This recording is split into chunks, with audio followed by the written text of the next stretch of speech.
You just dealt me a gut punch. You expect me to perform?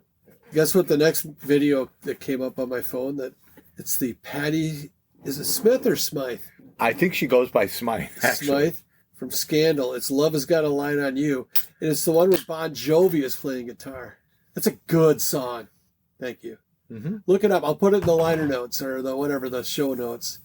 But, man, Mark just gave me his kid's observation of my movie taste, and it wasn't what I was going for. We won't go into detail on that, but I can say your kids' first names, can't I? 'Cause yes, but you can just tell the listeners. In fact, to I don't even reference... want to say their first names. Little Mark 1, Little Mark 2. Ouch. That's all I'm going to say is ouch.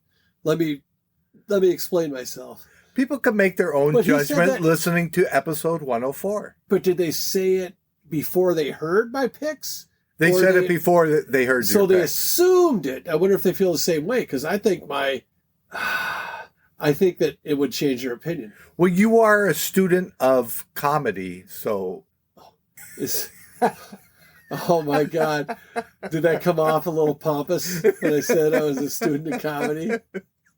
I meant a professor of comedy. I teach it. Oh, wow. Did you walk around with that this whole week? Oh, yeah, I got a zing. This one. Sorry. I apologize. I don't want to start this episode off on the wrong foot. No, Mark. It's fine. The public loves the... See, I'm even taking it out of the listeners, the public, the general public, the voters. I'm going to hurt you. I didn't watch your in-laws clip that you sent me via text. And I know you didn't watch. I sent you like 3 this week. I watch everything you send me. Now I feel bad. I don't like feeling bad either. No, but I took it in the groin pretty much that whole episode. Well, admit it. I was a little harsh. I'm surprised we're recording this week. I thought we were going to get the old week off. No, it was funny. I enjoyed it. There was only one that really shook me, and that's the third one, the mystery episode. Do you have your notes? Or did I hide them from you again? I think you put them in the drawer. Did I? Monty Python. You did Young Frankenstein, and it's the third one that I don't remember what you did. Animal House. Yes. The Jerk, and then the In-Laws. I only threw the In-Laws. The what-laws? The In-Laws. We were doing movies, Mark. Not. You know, they did a remake of that with Michael Douglas and Albert Brooks in 2003. Really? Well, I'll be. That one was terrible. Just that one, though. The only reason I threw in the In-Laws is that some of these newer movies stepped on the backs. Is that what we said? Or were on the shoulders of the earlier movies? I like stepped on the backs, but yeah, I know what you're going for.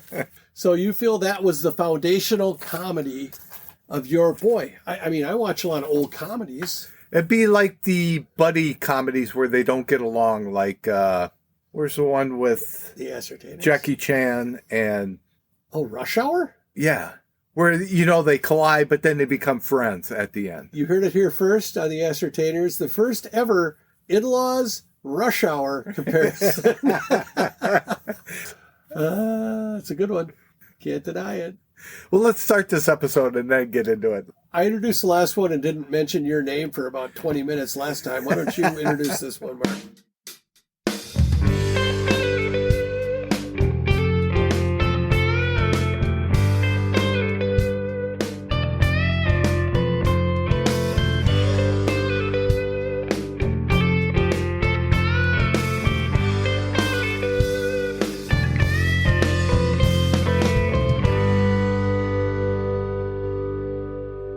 Hello, we're the Ascertainers.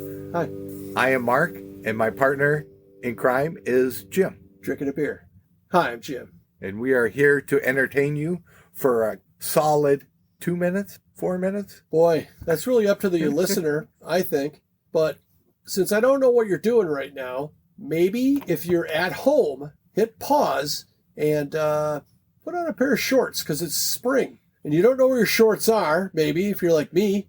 I guess they're in a drawer. They're still in the dryer. I don't know. It's been somewhere like 6 now. months since I wore them. When's the last time you wore shorts, you figure? Oh, you go to the gym. Yeah.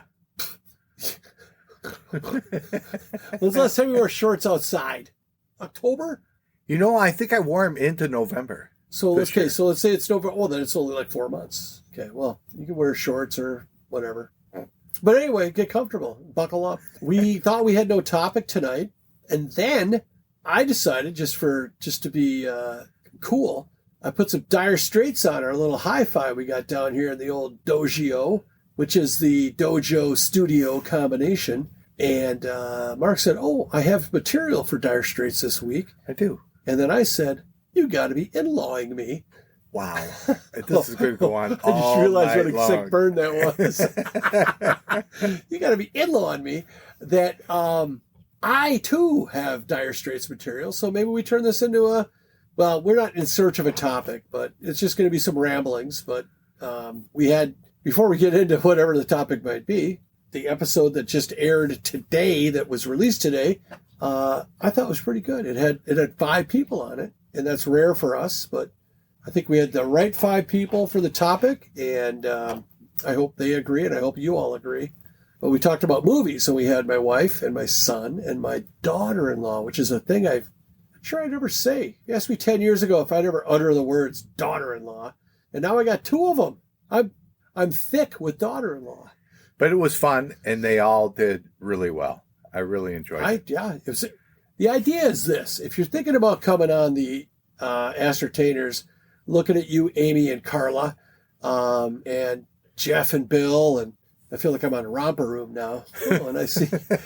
Anyway, you just come and you hang out and you do what you would shoot the shit about stuff we would if there weren't microphones here. And a makeup person. I hired a makeup person. I'm not sure why, because it's audio only, but do you like my what they did with my eyebrows? Do I look scared?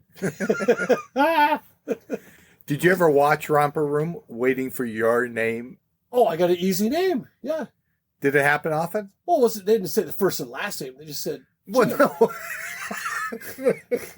Jim Stevenson, Charles Manson, Hubert Humphrey. I just meant the first name. I think so. I mean, what the fuck? Why else would you watch? You watch for the show, obviously. But I don't remember what the show was really about. Was it like... Romper Room? Yeah. It was like Mr. Rogers, but cool. I'm just kidding. I just remember watching the end to see if they would mention my first name. Well, maybe we should, if there was only a way, or is the current presidential administration scrubbed all the romper rooms because of DEI or something like that? I don't know. That happens, Before we brought that up, 94 seconds ago, did you give a shit about Romper Room? No. And you'd probably be fine without it, but I bet there's a way to look it up. But I bet it touches other people. Oh, that's why they're off the air? It touched a shitload of people. They could email us and tell us what the show was about. Oh, yes. Oh, my gosh. Yes, our email will probably have a bat fly out of it when somebody sends us one, because nobody sends us emails. So tell us your thoughts on the Romper Room. It's just called it's like the Facebook. And we'll send you a fucking t-shirt, okay? It's going to be an Ascertainers t-shirt, not just like a white Hanes. It's a good looking shirt.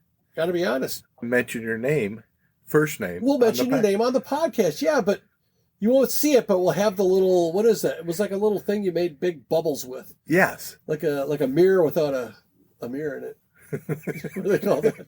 A handle? A ring.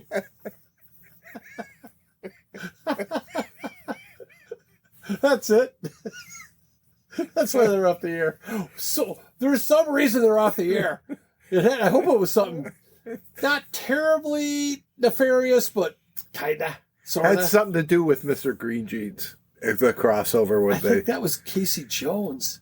No, that was it was like Dr. Kangaroo. Yeah, Dr. What did I Kangaroo. say? Captain Kangaroo. God, we had some good shows growing up. We had Captain Kangaroo before animation and AI and all that shit. Captain Kangaroo, Bob Keesum. My mom met him. What's up? A lot of people say I look like him. I think they met after that.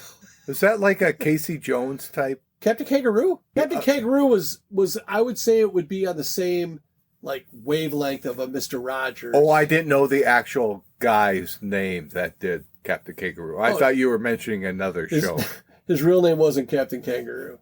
Well, now I'm See? shattered. Didn't that fuck you up? I'm Yeah. sorry, Mark. You had to hear it sometime. I thought it was Bob Kangaroo. I thought he was Sergeant Kangaroo, and then he stolen valor. He decided to be Captain Kangaroo, and that's why he couldn't be the Vice President of the United States.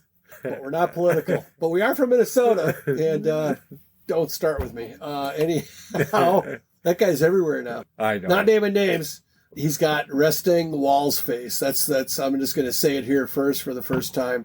How it comes on a show and they have this frown, and it's such a cartoonish frown. They don't like it. They're having none of it. You see it? Yeah, people that flashed it didn't get to see that. Yeah, but they heard it. Yeah.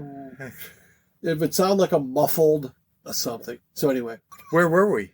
well, we were talking about some stuff. Oh, we were talking about the last episode.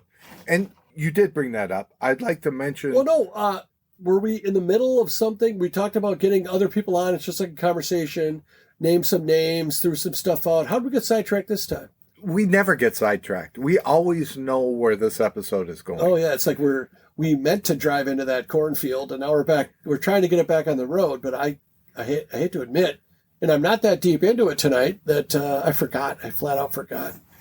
I'll have to replay the tape. I just want to bring this up before I forget. Mm-hmm. Your son, Alex, brought up zebra cakes. Yes. And when he brought that up, I had no idea what he was talking about. Because they were not called zebra cakes growing up. They were called vanilla cakes. Really? They changed the name in 1991. When they lifted the ban on zebra? Well, yeah, because there were a lot of zebra meat being sold at McDonald's. You're thinking about IKEA. There's two sponsors we're going to lose. There's a band called Zebra. I wonder if they were like, yeah, we're cool with that. Or if, like, what came first, Zebra Cakes or the band Zebra? And I can think of one Zebra song, and I can hear it in my head. It sounds like Slaughter. It's one of those spandex bands. Yeah. Maybe a little Y&T. Did they wear zebra spandex? I'm going to take a wild guess and say just for the era, they probably had some stripes on that spandex. I'm more of a llama guy, but anyway, speaking of bands. Well, before, if you ever want to be on. If you want to come on as a guest, we'll take you to Newt's. Even if you already go to Newt's, we'll buy your dinner because it feels better that way. It makes you feel VIP. We'll get you in my basement. We'll make you smell a rag, and you'll wake up on Tuesday. But anyway, you want to get some time off. How much PTO you got is usually what we ask first thing. Well, we got to gauge the rag. Is it? Oh, how much chloroform to put on it. Oh, this could be fall into the too soon category here. That we would never do that. Period. We shouldn't probably talk about it because that might upset some people. Then again, if we were trying to not offend, if we were not a defensive. I think we are decent, respectable people, and sometimes we'll maybe blur a line that might be offensive to some, but if we do... Well, now I feel bad for fucking doing 104 episodes of this crap. Most of the times, if I say something that offends, I don't reference what I'm saying to what you think I'm saying. Also, by me calling it out. I don't understand what the reference was that I was, or how I was offending people with that. Oh, the how much to put on the rag? Yeah. Oh, well, my experience is you put too much on. I'll tell you that right now. And I got in trouble at work. So you meant too soon is that you're still having headaches. Let's commit. Sure. Yeah. Oh, my gosh. But if you want to be on and you're not sure, you can come here, sit in, and it's up to you if you want to chime in or not during the podcast. I will look at our archives. I will then put in the notes of the episode that you're listening to right now 2 episodes. One of them is episode 104. Darling Sarah did not want to come on. She doesn't like the way your voice sounds. But once she kind of got into the rhythm a little bit and kind of saw it, she was like, she chimed right in. You don't feel like this doesn't go anywhere. There's like not many people listen to us. There's nothing to be nervous about or anything like that. But she chimed in, and the same with your wife, Diane, where she was very hesitant. And we kind of dragged and kind of pulled her down here. Not against her will. Can't say that. She was very willing, but she wanted just to watch. Just want to sit. And then it took her about 10 minutes, and she was correcting Mark, and it was great. Well, that's the thing. we, as in me, say such asinine things that you can't help yourself by chiming in and It's true. correcting us or telling us we're idiots. The deal I made with Amy and Carla, who we saw at Newt's. Oh, by the way, have you heard of Newt's? I got big news from Newt's. I'll get back to Amy and Carla in a second. Newt's, all of Newt's burgers are now available as a smash. And I have had, they're kind of known, they're famous for their burgers, kind of a little, like a half-pound patty. But it's, it's a little thicker, kind of a little more, I don't know, just how you used to eat a hamburger. I find I like the smash now because they don't say, how do you want it cooked? Because it's like it's smashed. It's just cooked. And it's a kind of a different thing. If you've never had one, and I had one tonight that I've had one other time, it's the peanut butter burger. It's got peanut butter and bacon on a hamburger, and it's good. And if you haven't tried one, you should try it at Newt's.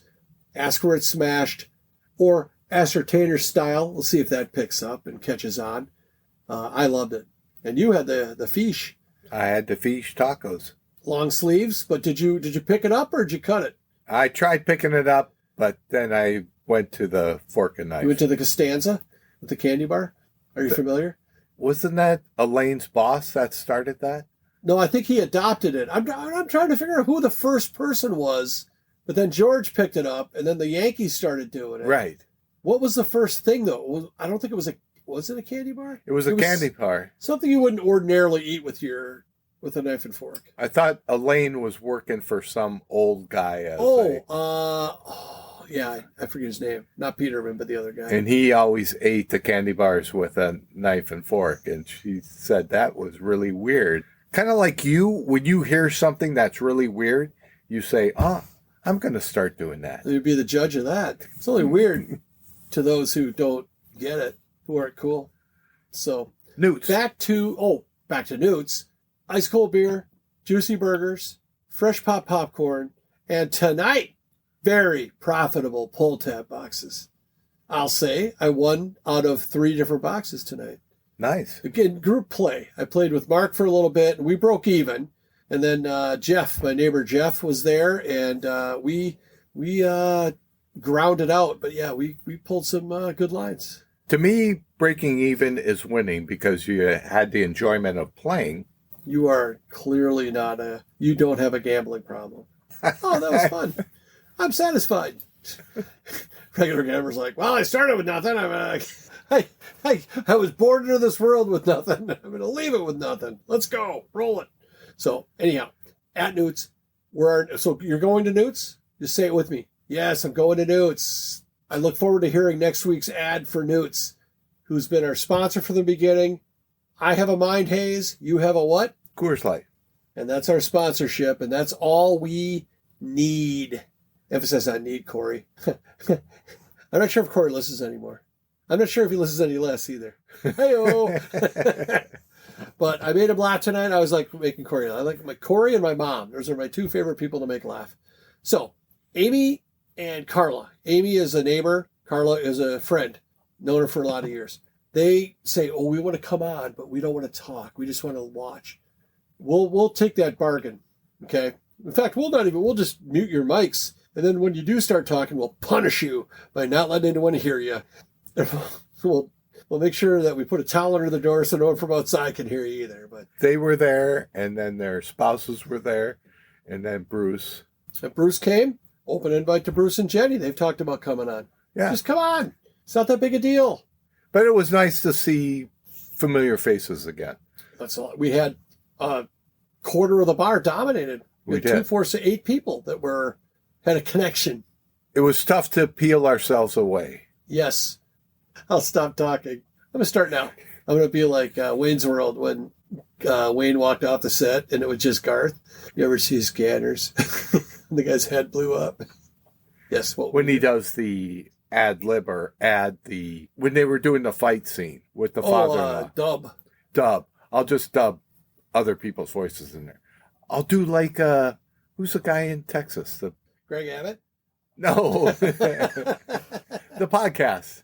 Joe Rogan? Yeah, I'll just put his voice. Smart.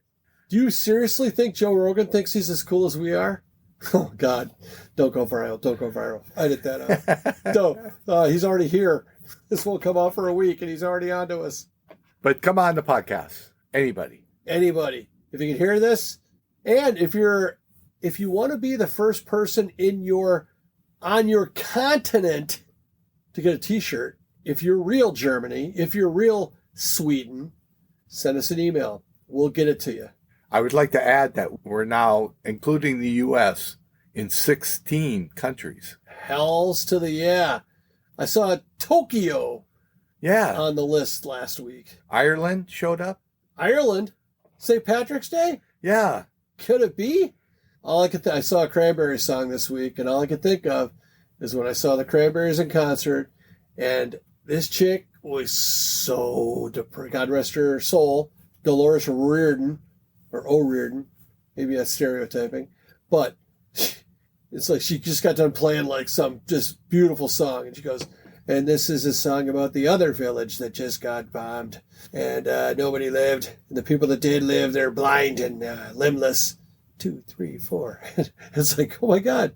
She was obviously wrote those songs with a great deal of passion about real life events, and not what I look for in an arena show, really. I could probably just go for, why don't you just throw a couple more toe tappers out there and then beat it and take the knee brace off. What the hell was that? She was wearing a knee brace. I had to edit that out after the show, if you know what I'm talking about. I thought she was a fetching lass. Knee brace wasn't helping my situation. Speaking of music, should we do the radio game? Errors and omissions. Oh, I have a massive one. Yes. Errors and omission, I hope you're talking also about. Have an errors and omission. The Tree of Trust. Yeah, so was old school. Brought up, and I said that's from Wedding Crashers, and clearly, in fact, at the bottom of the show notes for this episode that you're now listening to, I put a link to a video to the Tree of Trust line from Old School, and it's a doozy, and I'm glad I picked Old School for my top 5 movies. That's good. All right, and that is, fuck's that say? 10 free gawns? What the fuck does that mean? I have no idea. I have a note written down on the side of my thing because that's how I do it. GAWNS 10. This is free gawns. I don't know what that means. If it comes to me, I'll let you know, but I don't think it will. I should have brought it up. Those are my errors and omissions. You got nothing? Just the zebra cakes were vanilla cakes. Okay. We can go on to the radio game.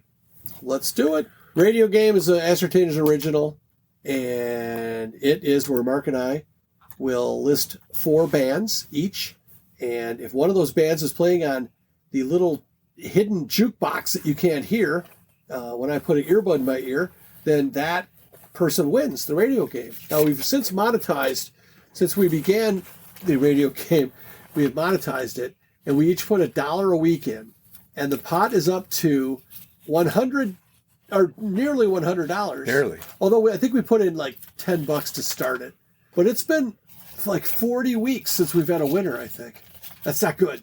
So we're bad at it. And when we play, we generally, if one of us wins, we only take $1 or $2 out just to prove our point. But the next guest, here's how you want to come on as a guest. You. Oh, thanks. Is that you can win $100 if you get the radio game right. So we usually do 2 bands that you've heard of and 2 bands that are maybe you haven't heard in a while. And Mark, I'd like you to go first. Going back to that, if a guest wins, you still have the podcast fee that you have to pay. Oh, it's $100. Yeah, roughly. Okay, so you break even, which is good. Oh, I forgot to say, if you don't win the radio game, you better bring your checkbook. So, but bring $1. If you're going to be a guest, be $1. Bring $1 because that way you're a contributing member to the Ascertainers. You're in the union then, and that's all good. But do you have a theme, Mark? I do, but it's a strange Mark's theme. Themes are the best. It's the best part of the show. It's songs that remind me personally of summer. So I will start with, I'll start with Dire Straits' Skate Away. I remember driving around in the car listening to, the old days, in the old cars, we had a 63 Fairlane. Arm out the window? Yeah, and you had the arm on the door jamb. You hooked it on the rain gutter. Or you could grab, if it had a wing. Remember when windshields had the little wing for whipping your cigarette out? Triangle up in the front of the window. That was actually a vent, so you would turn it to blow air right on you. So the vent replaced that. Interesting. Yeah. Wow. You really learn a lot here by accident. You learn more here by accident than other places by design. Stolen from, I think, Garage Logic. Sorry, boys. But Skateaway was one of my first introductions to It's called Skateaway or Rockaway? Skateaway. It is. Okay. And that's Dire Straits. It is. All right. And then Deep Purple, My Woman from Tokyo. These are all that remind me of summer in high school, I should. Okay. And we were playing cards and we were listening to that song quite a bit, which is another song that reminds me, it's not on my radio game, Joe Walsh Meadows. And there was a big kerfuffle that they both have the same sound and whose song came out first. It's still an argument. Joe Walsh and Deep Purple or Joe Walsh and the Eagles? Joe Walsh solo. But who had the same sound? Joe Walsh Meadows and Deep Purple, My Woman from Tokyo. Really? I've never heard the two. I don't think I know Meadows. Is that bad? You did Dire Straits and Joe Walsh. No, I did. Oh, Deep Purple. Deep Purple. And Dire Straits. I'm doing Charlie Daniels Band because I heard Still in Saigon this week. Ooh. From a old Saturday Night Live from 1982 or 3. Pretty good song. Kind of a Brothers in Arms-ish. Like, wouldn't impact me the same way it would impact someone that like did time in field. Is that what you call that? In country. And then Supertramp for no reason. Other than it just popped into my head. I think I'm going to win with it. Okay, what's your next two? First one will be Mississippi Shakedown by Lamont Cranston. Nice. Because I saw them at, was it Riverfest? Sounds right. First year. Harriet Island. And I was going to go with Supertramp, Bloody Well Right. Oh, well, you can still do Supertramp. No, I'm going to go with Bob Seger, Night Moves. Nice. I'm going to go with the Smithereens in honor of our friend who now lives in New York. Used to live a couple houses up. And he just hated the Smithereens with a white-hot passion. And then head east. Thinking I'm going to hear a little Since You've Been Gone. Oh, we got a commercial, so we got to keep on trucking. So the conclusion of the radio game is when I take a little earbud, put on my ear, we're afraid to play published music because we don't want to get sued. It'll take the entire radio game pot, those lawyers. So we use a little listening device to listen to KQ. And right now there's a commercial. And they usually run about a half-hour commercial. So we'll see if we get... I apologize. That's all me keeping it from copyright. Yeah, well, whatever. It's fine, I think. If you got a problem with it, email us at the Entertainers and talk us out of it. But I will say that in past, it was a young podcast. It used to F me up pretty good. And it would really get me off my game because I would just keep going. There's not a song, and it would delay me. But the average song is probably 3-4 minutes long, so I can put this down and for a couple of minutes, and we could talk about something else, and I could just revisit it. And I'll try to insert the. Excuse me. I will. I was doing one of your hand signals when I say something wrong. I will forcefully. Hang on. I will. I'll try to make a smooth transition to say, oh, in the middle of what we're talking about, there is a song for the radio game. God, I hope it happens right now. Oh, thank God. I mean, not in a good way, because it's Green Day. It's, I think it's called Brain Stew. Also, when we were buying a guitar one time from the Guitar Center, the Music Go Round, live Craigslist, the guy that was working there, he was this guy who was like really knowledgeable, but he just kind of threw off a weird vibe. Yeah, not a guy I'd like to really want to hang out with. But again, I'm just trying to buy some used shit off the guy. But he said, listen to the chords of that song, and then I think it's 25 or 6 to go. Dun it, dun it, dun it. It's the same pattern. That might not be the song. I think it is, but it's a different rhythm. It's delivered differently because I think 25 or 6 to go. They go dun dun dun dun dun dun dun. So anyhow, everything comes from something else. Yeah. Yes. Like the In-Laws brought on Rush Hour. Every good comedy followed starting after the In-Laws was made. I think I'll watch. Oh, hey, very remiss in saying I watched Real Genius this week. And what'd you think? I think I called Sarah right after. That was one of my daughter-in-law Sarah's top 5 comedy movies. And I said, well, I think I know you a little bit better now. Or I understand you a little bit better now. It was an entertaining movie. I wouldn't say it was a top comedy. I'm not going to put a number in there. I didn't find it to be like hilarious, but it was a good watch. It fit the times that it was filmed at. No, but I'm probably just not smart enough to get, to get the humor. So, but anyhow, as a side bonus, so I watched it on Amazon. You got to see Val. I got to see Val Kilmer shirtless quite often with the big slippers. That was the thing. That was a total 80s thing. I had a buddy of mine, Scott N., who we've talked about several times in this podcast. He had the bear ones, like with the big, the claws and shit. But it was a disinterested genius. Yes. And this guy had the disinterested part. I'm not sure about my buddy. Not sure about the genius. He probably was a genius. But, man, I tell you what, in my short list of life regrets, he and I lost touch, and I don't know if we'll ever get it back. But, hey, you can always hope. You never know, right? You never know. After that, there was a documentary that came on. I think it's called It All Starts With a Song. I'll put the trailer in the show notes of this episode that you're listening to. It was really good. Really good. Because it was about Nashville songwriters. And I learned a lot. And it was really, I'm going to highly recommend that one. And Real Genius. I will watch it. Everything starts with a song. Yep. Or It All Starts With a Song. Because you sent it to me and I watch everything you send me. I sent you the trailer. I didn't send you the whole movie.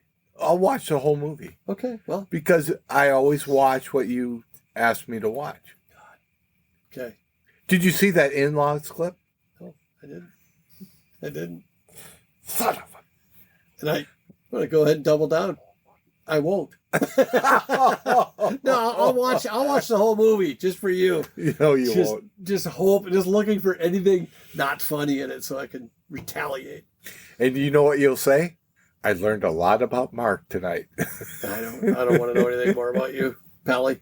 So we both had a Dire Straits reference as we've learned accidentally going into. Is your only reference for the radio game, or do you have another?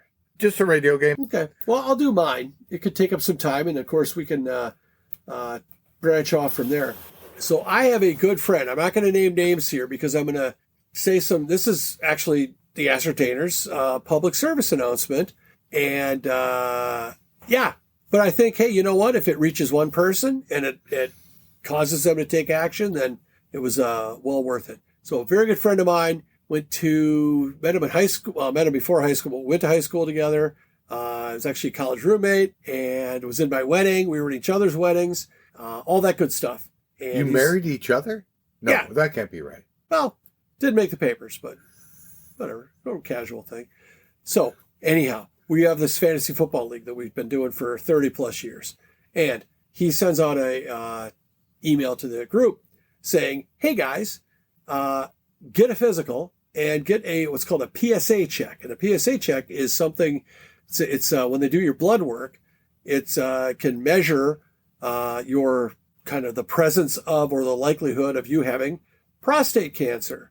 And this guy found out because of a blood test that he has fucking prostate cancer. And they discussed their options and he's going to get it removed next week. And it hadn't spread. So hopefully they take it out. He'll deal with whatever it is to live without a fucking prostate, which doesn't sound like a shitload of fun. It sounds a lot better than having cancer though. So I support obviously whatever he's going to do, but I thought, what can I do because by the time this comes out, he will have received this. What can I send him to help him with his kind of convalescence, as he recovers? And luckily although if he would have had it this week, he could have watched all the March Madness games. That would have been a pretty good time, I guess. But he'll still have a lot of basketball to watch and hockey and stuff like that. So he was a huge Dire Straits guy in college, and I fought him.